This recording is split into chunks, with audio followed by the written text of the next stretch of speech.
Hi viewers, good afternoon. Welcome to our channel Punarvika world. ఇవాళ మీకు నేను మంచి టేస్టీగా ఉండే అరటికాయ బజ్జీ ఎలా ప్రిపేర్ చేయాలో చూపిస్తానండి.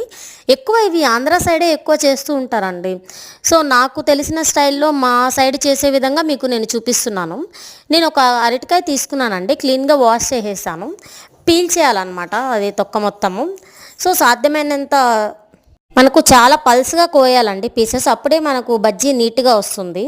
సో నేను పావు కేజీ పిండి తీసుకున్నానండి. దీంట్లో ఉప్పు, కారం అండ్ కొద్దిగా సోడా అండ్ కొద్దిగా బియ్యం పిండి కూడా వేయాలి. సో ఈ అరటికాయ ముక్కలకి ఏంటంటే స్టఫింగ్ కోసం నేను ప్రిపేర్ చేస్తున్నానండి. కొంచెము కారము, ఉప్పు అండ్ అల్లం వెల్లుల్లి పేస్టు వేసి కొంచెం బాగా పట్టియాలండి అరటికాయ ముక్కలకి. అంతే అండి.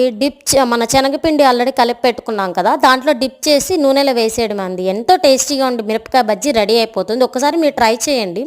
వీడియో కనుక నచ్చినట్లయితే సబ్స్క్రైబ్ చేయండి. థ్యాంక్ యూ ఫర్ వాచింగ్ అండి.